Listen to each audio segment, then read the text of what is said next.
At the end, I will try to answer a few questions during the live chat, but I will make sure that I will answer every question that you post. And I will also be leaving my email contact information, so you can reach out to me if something comes to you later on in a couple days. Okay, so this is my first time doing the virtual chat, so let me share my window with you and we can get started. Okay. This aside. Sorry, give me just a second. I want to make sure I can see both windows. All right, are you seeing my desktop right now?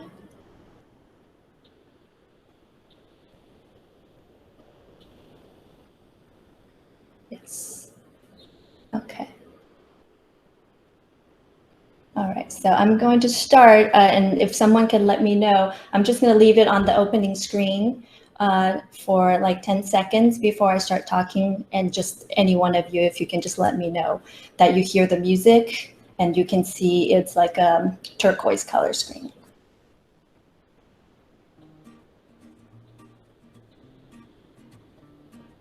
And the music should be kind of soft. It's just for the background. I see the screen and I can faint your music. Okay, thank you so much, Ms. Grace. All right, so we'll get started. So once again, my name is Ann Dooley, and I've been a professional organizer and a certified KonMari consultant since 2018. I'm a proud mom of 2 boys. They're ages 6 and 11, and they both do their own tidying and they do their own laundry. So it is my mission to help families with young kids that they use the KonMari method and raise responsible kids who can appreciate the things they have and also learn to choose joy. So I'm very excited to share with you this magic of tidying, and I'm very grateful too that I'm the one to be able to share it with you. So the KonMari method is not just about clearing away your clutter, but it's a way to live your life that sparks joy. It's a very personal process that examines your past, present, and future.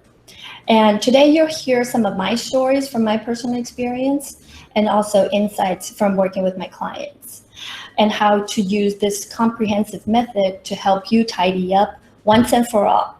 So let's get started. If you're not familiar with Marie Kondo, you can see that she has made so many great achievements. And she started organizing for professionally in 2003 when she was only 19. And I can tell you that Marie is her brand. She just exudes joy when she walks into the room. And when she speaks, she has a very calming effect. And what really sets her method apart is that we're so used to, this ongoing chore of organizing every few months or seasonally. But with the KonMari method, it's a once in a lifetime tidying marathon. And also, instead of organizing by location, such as your kitchen or just your bathroom, you do it through categories. And I'll cover that later in the presentation. And her claim is that no one has rebounded from her method. And when we say rebounding, it's like your home will not go back to the way it was where it's a lot of clutter. It doesn't mean that it doesn't get messy. It'll be very easy for you to put things away, and you don't have the same kind of stress where you pick up something and you don't know what to do with it. And I'm very proud that I can also say the same thing about my own clients. So how I became a KonMari consultant, I really feel like I've decluttered my life. There are many parts of my story that I believe will resonate with you or someone that's in your circle who has trouble with clutter. And throughout this presentation, I'll also be highlighting many impactful quotes from Marie as well. So at a glance, this is what most people know about me. I want to share a funny little story about my work history. My very first job was at the Hello Kitty store. And my second job, I worked for Mickey Mouse. I was at Disney as an art director. And Marie is sort of like this, magical fairy who can make clutter disappear. So I realized that my whole career has been working with companies that have animated characters that promotes happiness. But that is why I feel like this is my calling, and why I want to share my journey, why it's so important, is that it wasn't always joyful. And I started out, even when I found out about the KonMari method, I was very skeptical about it. So I think by sharing my success story and how passionate I am about it, that maybe when you try it, you will also feel more hopeful and excited for your own journey. So I grew up in Taiwan. My parents worked very hard to make ends meet, but they always feared that they didn't have enough, they weren't making enough money, and this contributed to a problem with their spending habits, their marriage, their parenting style, and they really just identified success with what they owned. And so this ended up manifested in them holding on to things for too long and just like holding on to too much. And there was a period of time when I was a teenager, I lived with my grandparents, and they had the exact same issue.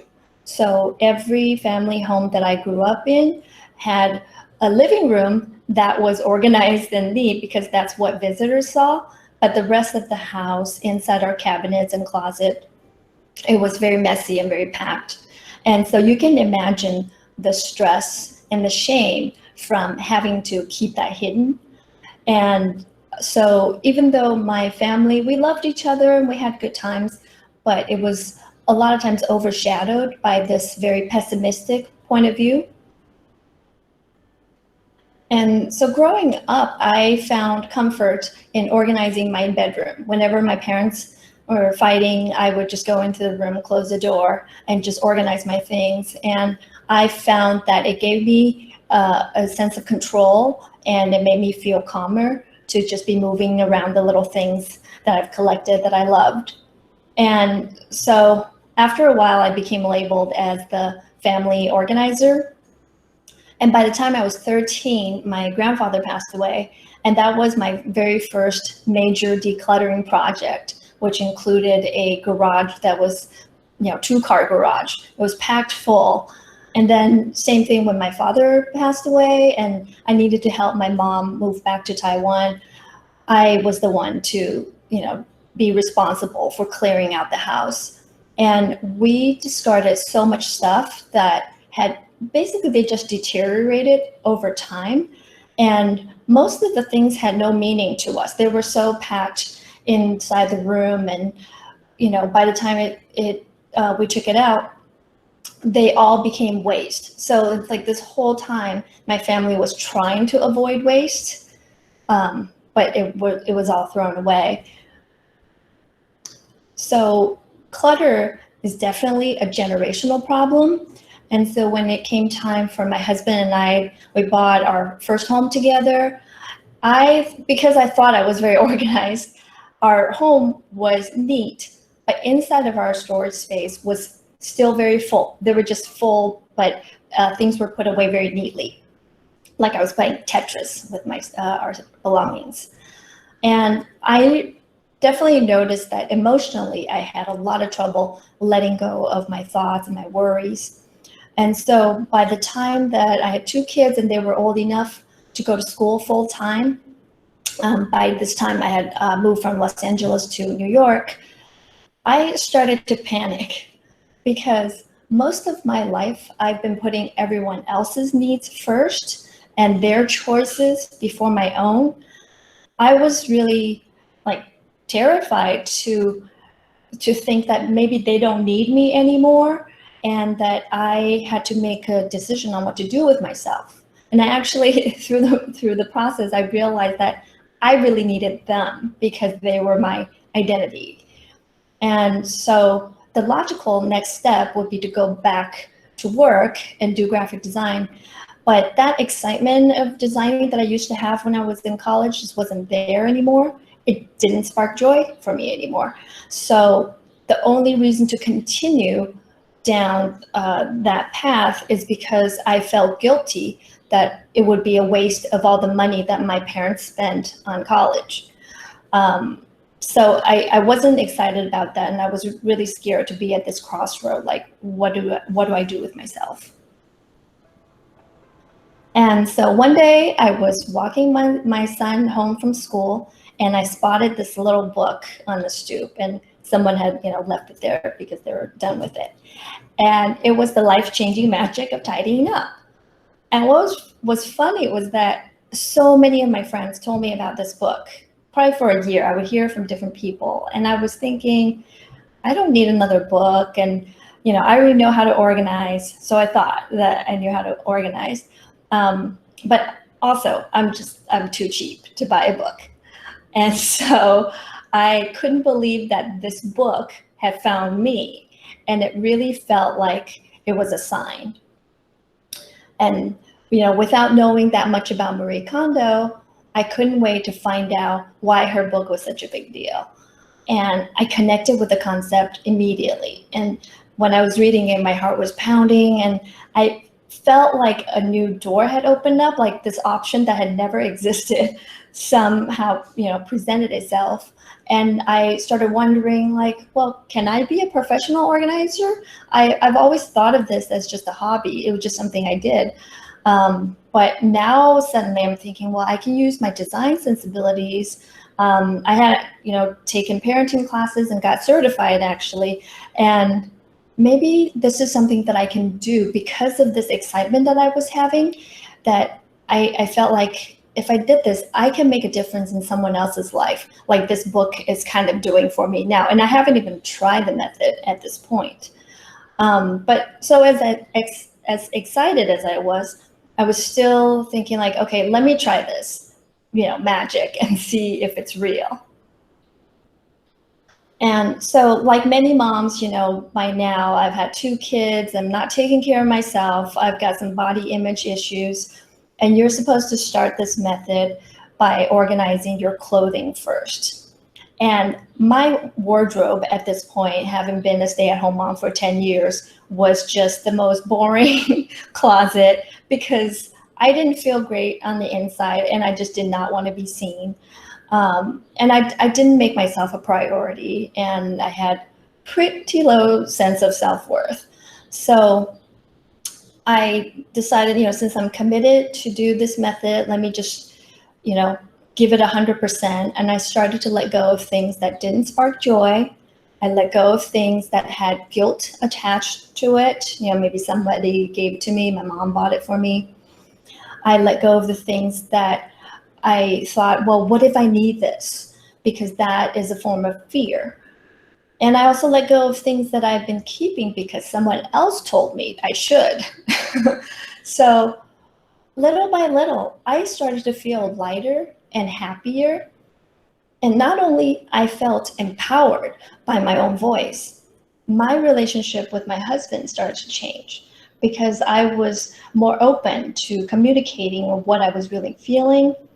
My relationship with my mom improved. I was holding a lot of resentment for my childhood, and I became actually grateful for all the sacrifices that her and my dad made.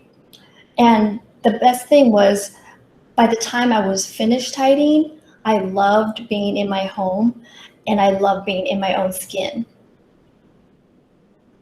And so life truly begins after you have put your house in order. After my tidying marathon, I couldn't stop telling people how good I was feeling and about this, magical organizing method. And I finally understood why Marie Kondo was such a phenomenon. And I felt so grateful for this knowledge to come into my life. And then every cell in my body was saying, like, this is your path.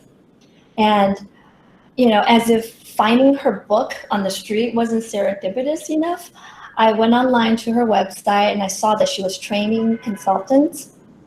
Oh, can someone turn off your mic? Because I can hear the street. Thank you. And so when I signed up for the Chicago 2017 consultant training, the venue turned out to be only a 10-minute walk from one of my really good friends that had just moved back to Chicago. So it just felt like it was too easy, like things were just coming together. And so by 2018, I've been helping people transform their lives, and I've been, living my own joyful life. And so your success in tidying and not rebounding, 90% of that is dependent on your mindset. When I work with my clients, they always want to like dive right in and start organizing. And I always have to tell them to slow down, and we want to explore why you're doing this. What is your intention? Because once you start to peel back the layers and understand your motivation for tidying, it will ensure your success in the long term. So for myself, my motivation was to stop that pattern that my family had, carrying around a lot of fear, a lot of guilt, and all the decisions that they made in their life was led by those negative thoughts. And what I wanted for my life, with my family, for my children, is to start to make decisions by choosing joy. And so as you're listening to this presentation, I want you to think about this and say to yourself, I am committed to living my ideal lifestyle that sparks joy every day. And you can write this down, you can like put it somewhere by your computer or where you spend a lot of time, and keep, saying this affirmation until you really believe it and really committed to living an ideal lifestyle that sparks joy every day. Because tidying is a tool, and it's a tool that helps you create the life that you want to live. So one example, my client, she wanted, I said, please, describe to me what your perfect day looks like. And she tells me that she sees herself waking up in the morning and her room is very calm and organized. And she makes coffee in a very clean kitchen. There's nothing on the counter. She puts some music on, and then, she reads the news on her phone sitting by the window, and she can see the leaves outside and hear the birds. And then in the evening, she'll do some yoga. Then she'll host a dinner with her close friends and make her favorite salad. So she can picture that in her head like it's a movie that she's walking through the set, of her ideal life. And that became our blueprint. And, by having that in your mind, then it really helps you make those decisions on what sparks joy. Because when you have that image in your mind, it should bring you a lot of joy.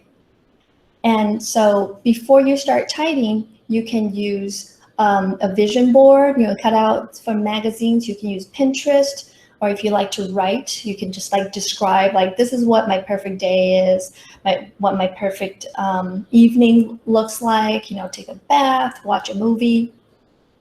Because this process really does take a lot of effort and a lot of energy. Making decisions can be very draining. But when you understand why you're doing it and you have this vision of your ideal, then you can let that be the motivation that pushes you along the way.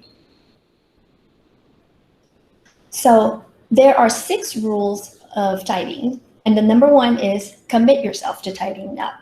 So I did that for myself, and some of my clients, they weren't sure at first. I said, call me back when you feel really sure that you're ready to do this. And you'll know when you get just tired of living, with the clutter around you. So this is all about believing in yourself, that you deserve to be surrounded by things that bring you joy. Because once you've made up your mind, all you have to do is follow the method. And it's a pretty simple method, but you just do it and you repeat it and stay focused. So here you see an example of one of my clients who loves to cook, but she could never find anything.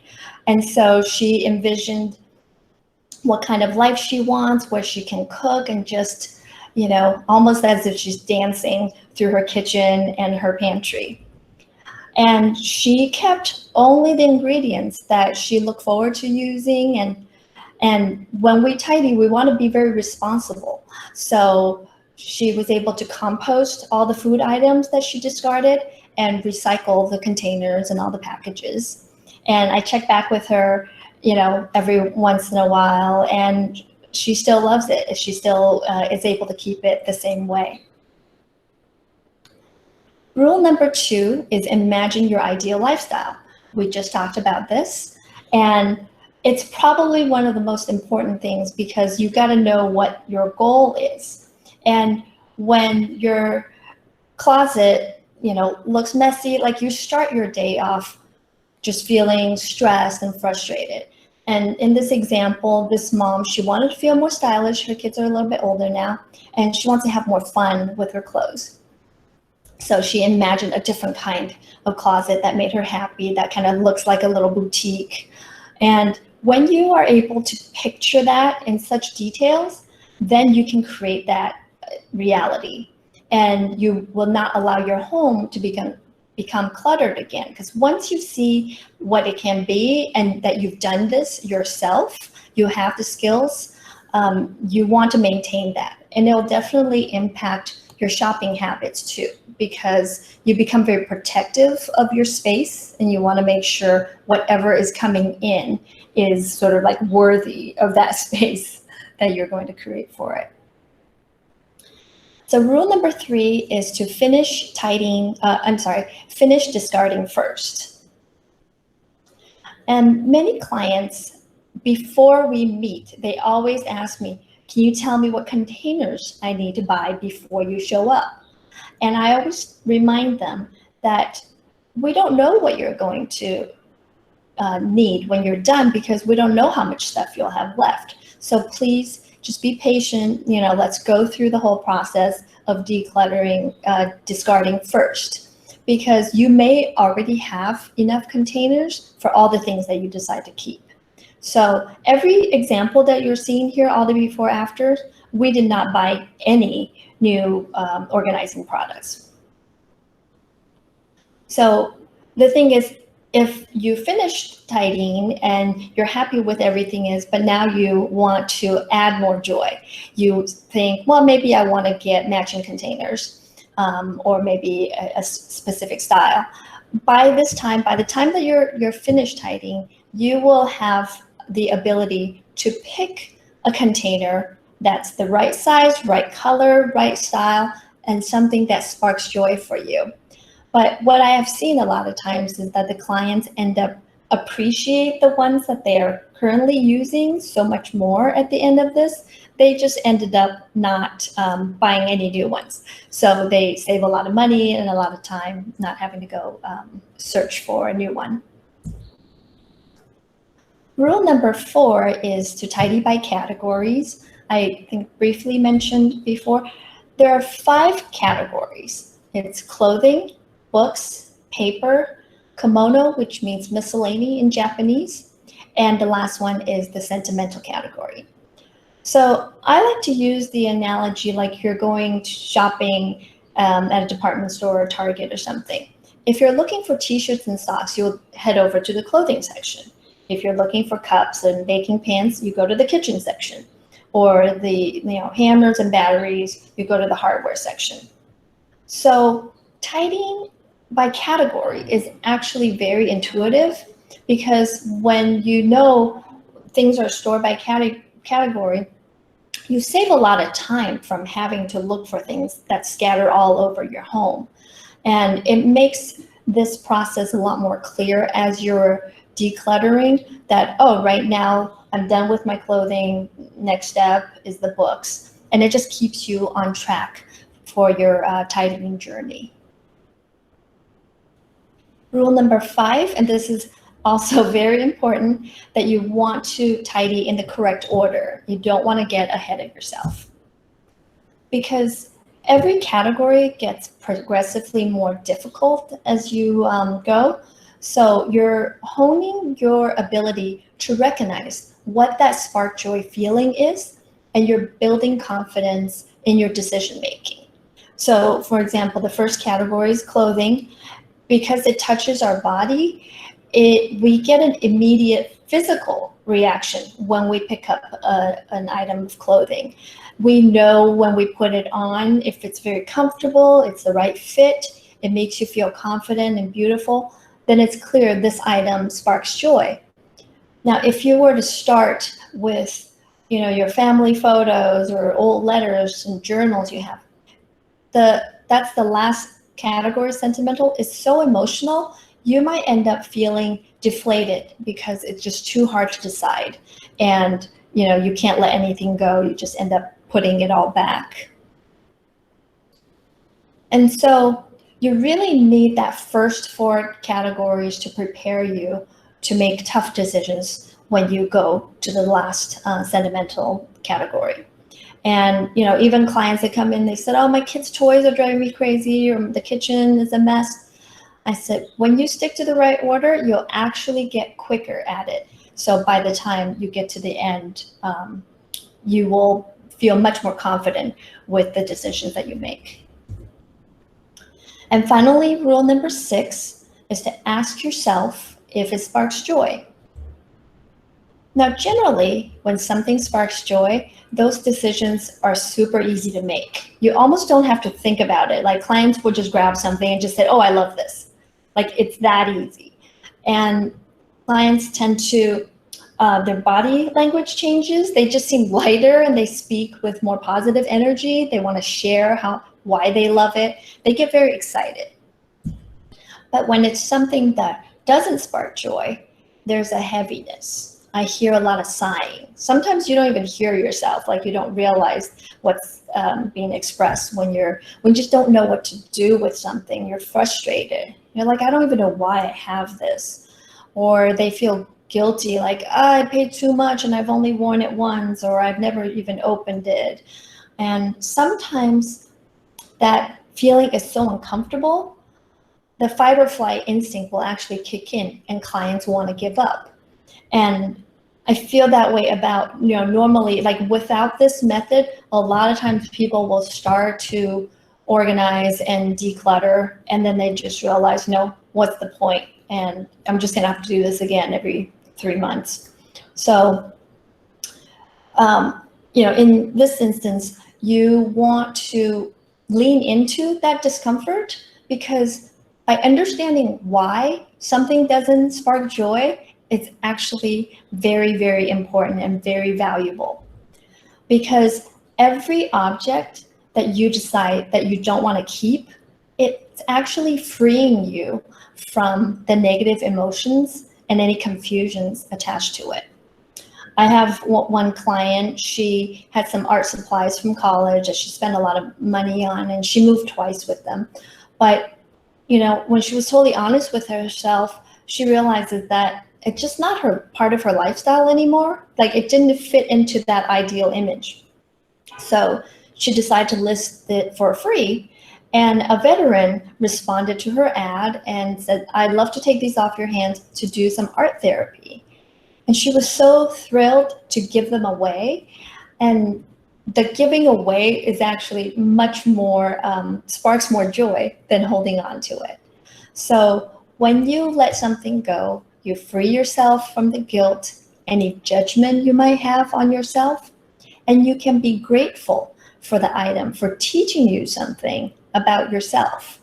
And so when we go through the KonMari method, you find something that sparks joy, you keep it, but the things that doesn't spark joy, we say thank you before we let it go. And we let that lesson just register. And that way, next time when we go shopping, we pick something up and we think, oh, wait, I got rid of something like this because, it was orange and I don't like orange.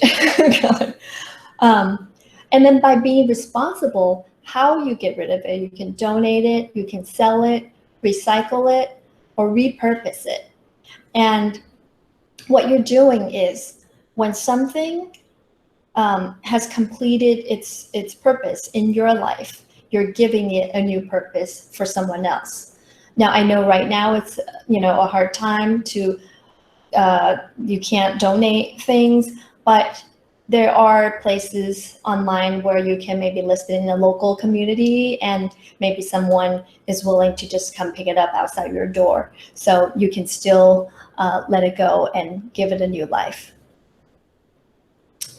So as I mentioned earlier, there are 5 tidying categories, and you want to stick to this order.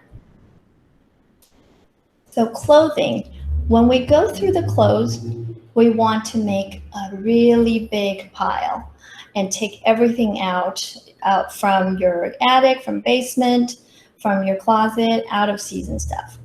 Now, to do it this way, that's the ideal, because you get to see how much clothes one person owns, and generally will make the bed and just like put everything on top of the bed. I know that in New York, space is limited, so if that's the case, then you want to do it in subcategories, such as all of the tops, all of the bottoms, all of your accessories. And I suggest you take some before and after photos, because seeing this very dramatic change, it will leave such an impactful reminder that you just don't want to end up in the same place again. And so having those photos to see your own progress, that will also motivate you. And once you've made this big pile, what you want to do is you pick out 3 items that you absolutely love, that there's no question that I want to keep it. And that's the feeling of joy. And you start to go through the pile and pick something else up that gives you a similar feeling to the ones that you love the most. And as you're doing it, talk to yourself. When I'm working with clients, we can talk to each other and I can ask questions. But if you're by yourself, saying it out loud, like putting your feelings into words and hear yourself describe it, it will give you more clarity on how you really feel. And trust that feeling, because if you start to reason with yourself, that's when the confusion comes, right? But touch it and feel it. Like you'll know when something makes you feel lighter or when something makes you feel heavier. And remember that this whole process is about focusing on what you want to keep. So by continuing to pull out the next easy decision, like I want to keep this, yes, yes, yes, you start to see what's remaining, that more and more it'll become very obvious, like, okay, I can see a pattern here of the things that I'm not keeping. And only when you're very thorough going through the clothing category, through your accessories and bags and shoes, then you can move on to the next category. So books. There's a rumor out there that Marie only wants you to keep 30 books, and this is not true. She was misquoted, because KonMari, it's not minimalism. For any of the categories, you get to decide how much or how little you want to keep. We call that your click point, when it feels just right for you, and it's different for everybody. Now, for books, you want to start with choosing maybe your top 10 Hall of Fame. When I did this, like I just saw myself, like the type of books I was keeping. It was like organizing, parenting. There's some books about cupcakes. And then you can compare the rest of the books to your top 10. And you can also create subcategories, like these are my magazines, research books, these are my cookbooks, etc. So again, you got to trust your touch and hold the books. You don't want to open them and read it, because that will cloud your judgment. And if you pick up a book that you haven't read, or maybe you haven't finished it, maybe it's because that was all the information that you're meant to read. And you know, there's no need to continue to keep that guilty reminder on your bookshelf if you don't have the intention of finishing it or starting over. And so it's about being really honest with yourself, because if you do have a book that you feel like, I really do want to read this, then put it on your calendar, like make an appointment with yourself so you will actually make the time to read it.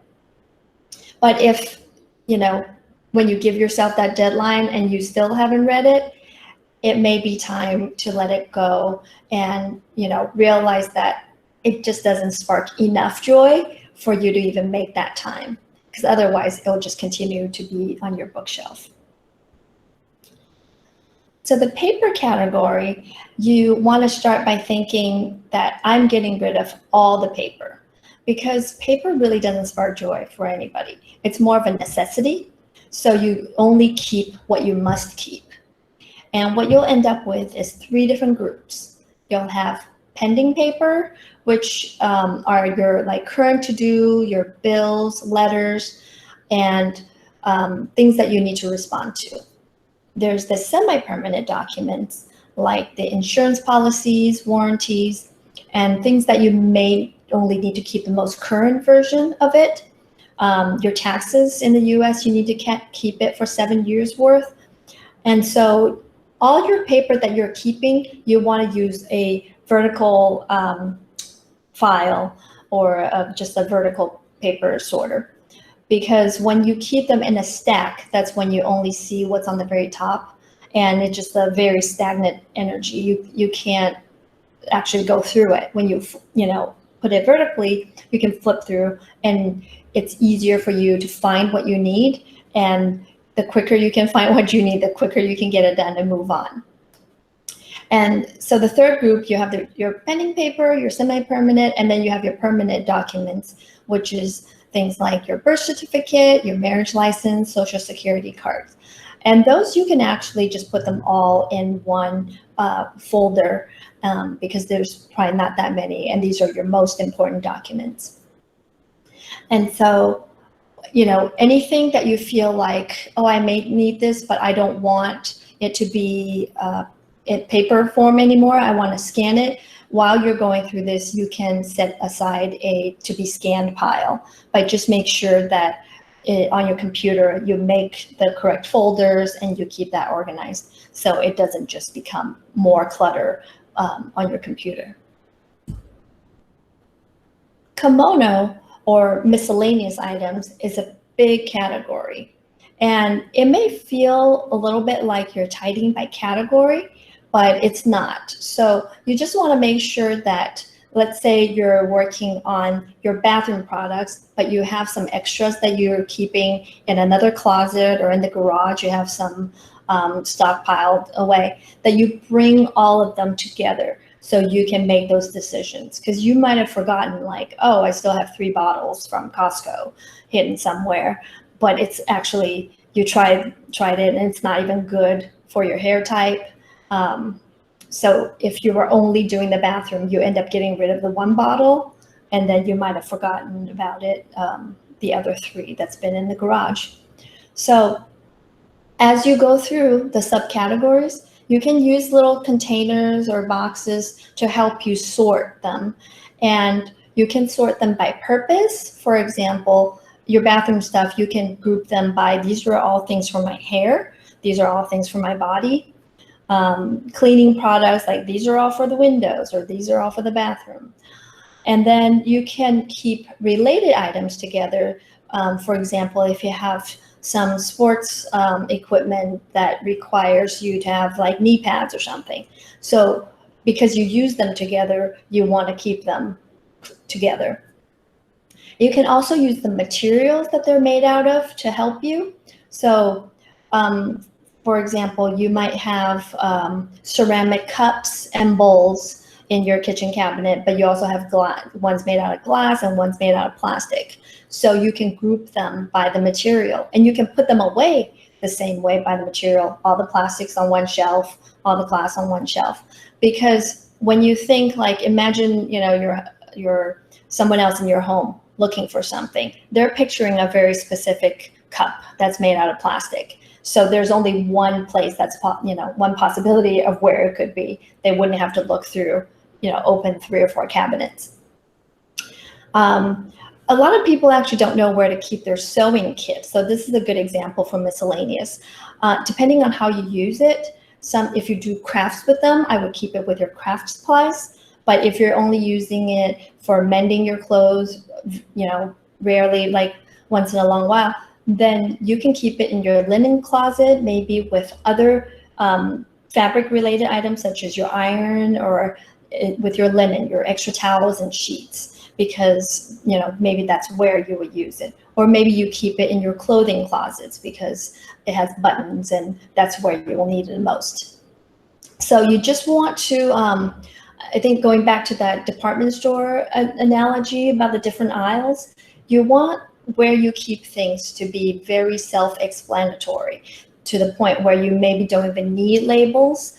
And so when you are sorting and decluttering, you can start putting them in those categories, and that will just help you to sort, to declutter, and to put them away.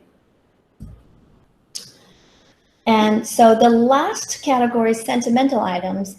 And I already mentioned that you want to tackle it last, because by this point, you should have a more confidence in your voice and how you decide what sparks joy or not. And when I worked on this category, I had 2 big scrapbooks that I made when I was in middle school, and I moved 3 times with them. And when I finally looked through it and realized that I didn't really have any feelings about it, and what I was holding on to, it wasn't the memories of my friends or my time in middle school. I realized that it was because I spent so much time making it. Like I was holding on to that effort and the energy that I invested in the books. So I flipped through it another time, and I was very grateful for the experience I had. It led me to become a graphic designer, but I was totally fine letting it go. I held on to it for like 25 years, and I felt better about letting it go than every time that I've packed it up for my move. So you just never know how willing you are to get rid of something. And also, sometimes people get very emotional by the time we get to the sentimental category. It's okay. If you need to cry, just cry and let it out, because sometimes that's the closure that you needed. So let's talk about KonMari folding. Everything about the KonMari method is about your intentions, and folding is no different. Now, it's not just about folding laundry, but you are showing appreciation for the clothes that supports your lifestyle. And we started out, we infuse our clothes with love through our hands, through the energy in our hands, and we smooth it out. And when I first read this, honestly, I was thinking like, it's a little weird. But when I tried it with my kids and I infused love into their clothes, and I'm thinking that when I'm not with them, that these clothes will protect them. And same thing for my husband, that, I want him to not stress out as much, and I want him to be confident in his meetings. And I actually start to get a little misty-eyed as I was folding clothes. And it just changed the way I felt about doing this chore. 'Cause it was not about, it wasn't work. It was all about focusing my awareness on the relationship that I have with my family. And it became a little meditative too. It just like kind of brought me to the present. And with kids, I like to ask them, what kind of superpower do you want in your clothes? And they get very happy and excited to kind of play along. And so now my husband can fold KonMari style, so can my kids. I don't have to do it for them anymore. But it's just such a great way to start. It's almost like a family activity, like we can all get on board. And the benefits of folding it this way into little rectangles and filing it is it actually saves you a lot of space. And also you can see when you pull out that drawer, you can see every t-shirt that you own. So it's very easy to find what you need. And also it's just visually very pleasing. So now I want to share with you, I have 3 videos that I made that will demonstrate how to fold a t-shirt, a pair of pants, and socks. So I'll play those for you right now.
So I hope you enjoyed those videos.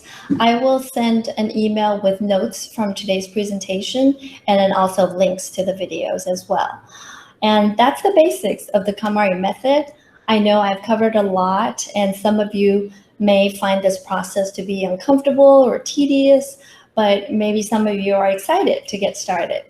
So I want you to remember that clutter is the result of delayed decisions, because deep down, you know the right answer. And I want you to think of each object that you hold as a relationship in your life. You know, is it a friend that you enjoy having? Is it ones that you love, that you takes care of you and you love it back? Is it someone that doesn't bring out the best in you and it's time to end that relationship? So the whole process is about being honest with ourselves. And I hope what you learned today will help you rediscover your innate capacity to cherish the things in your life and to cherish yourself by always choosing joy.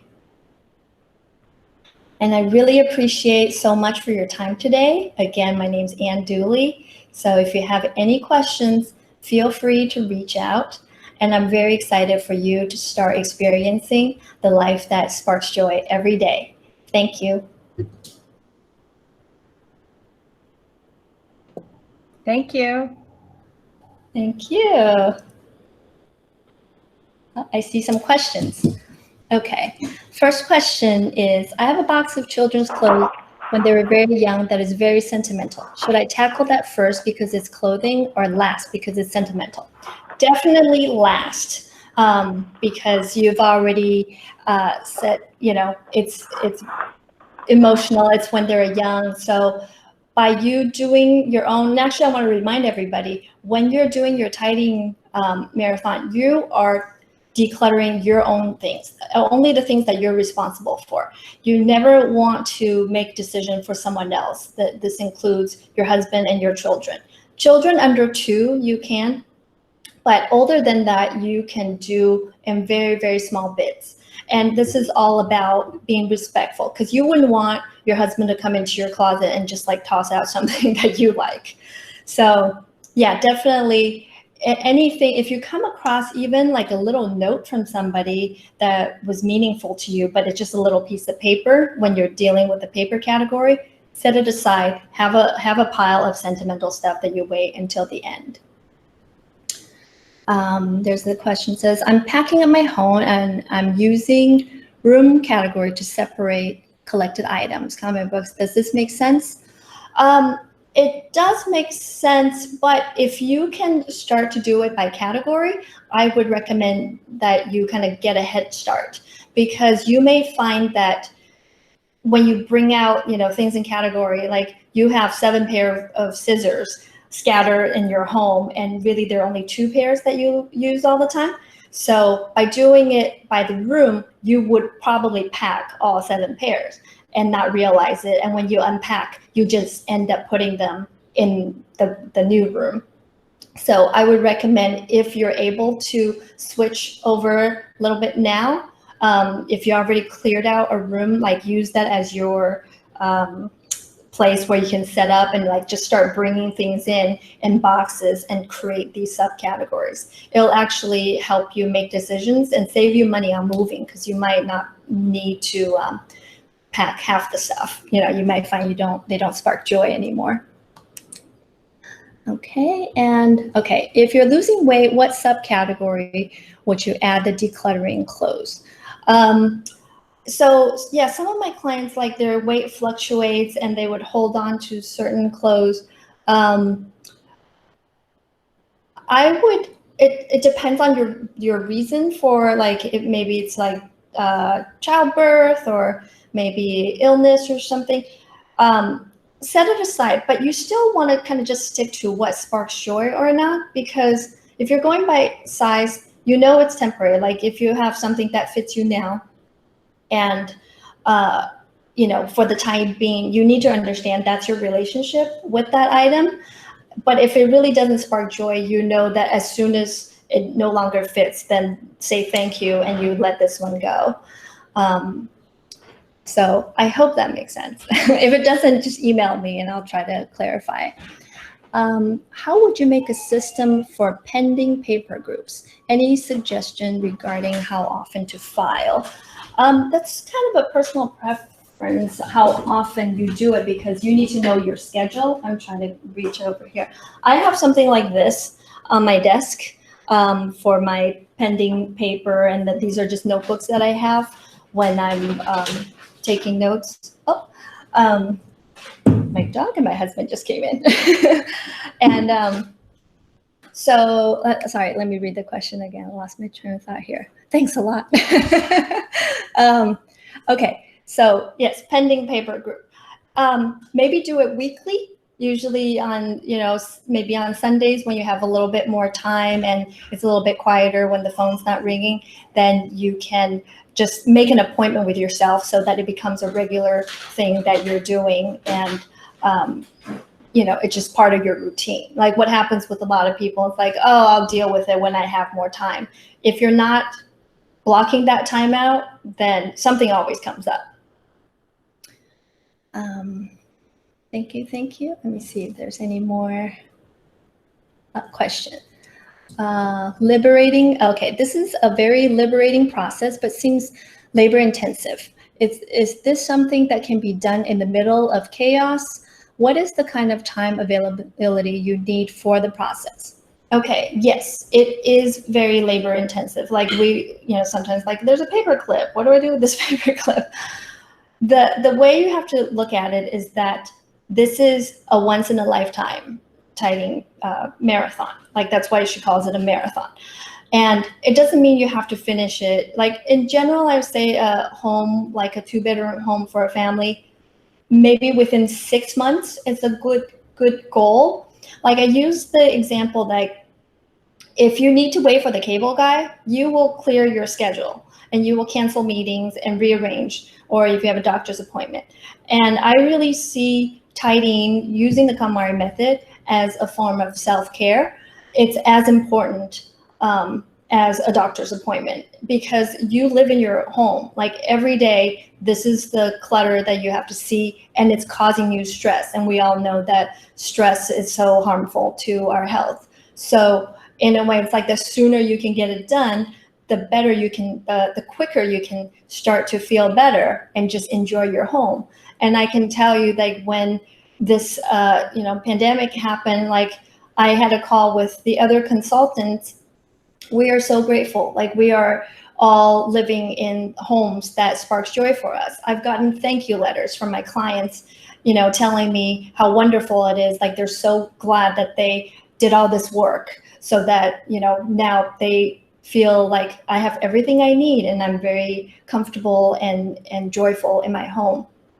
So I understand everyone's busy, you have work, you have kids, but stick to the order of of the 5 categories, and then just say today, this weekend, I'm going to set aside 1 hour and I'll just do as many tops as I can. And you just get through and then you move on with your day. And then the following week, okay, now I move on to the bottoms. But what happens with a lot of clients is they get kind of addicted to this very liberating feeling that they end up staying up late or making the time. So when I work with my clients, a lot of them actually will take time off, or we start earlier in the day, and they just, after one session, somewhere between 3 and 5 hours is the average. They just want to keep going. Like many of them don't want to go to work because they just want to tidy. I know you had said that this process for tidying your own, but do you have any tips for tidying kids' toys? I have 5 kids, ages 2 through 9. I feel a bit out of control. Okay, so I think this is going to be the last question since we only have 3 minutes. When you have kids, I advise you to start with your own items first, because it's kind of like on an airplane, you have to put your own oxygen mask on. When you do it yourself and you do it thoroughly, you wake up feeling great. Open my closet. So you already feel less stressed and energized. I know the toys is going to bother you, but by going through the process yourself, you understand how to do it and how to help encourage your kids to do it. And you can go to my Instagram. I'm constantly like, my whole goal is to help families with kids. So teaching them through play is the best way, and teaching them starting very young. So it kind of set the tone. And when they see mommy decluttering and they're seeing these bags going out, you can explain to them why you're doing this and tell them like, well, this one sparks joy because it makes me feel beautiful and happy and confident. And this one doesn't. So we say thank you and let it go. And that's such a great life lesson for them to understand, like, oh, I don't have to hold on. And they don't have to hold on to things if grandma gave it to them either. They can, take a photo, send it to grandma and say thank you, because, you're receiving the sentiment you've already received. You don't need the actual object. So just be patient, finish your own tidying journey. You will feel so empowered and that you can handle seeing their clutter, because you know that that's not forever. And you want to also then empower them that they can do it on their own. And with 5 kids, they can get a lot done. Okay, so Teresa, I think that is the last. Yes, thank you so much, Anne. We learned so much. I learned so much. It's a lot. And thank you everyone for joining us. Please stay tuned to we'll have more events coming up. And we'll be sending you an email message after this, and the notes and other tips that she'll be sharing with us. Thank you again, and happy summer. Thank you. Bye. Thank you, everyone. Thank you.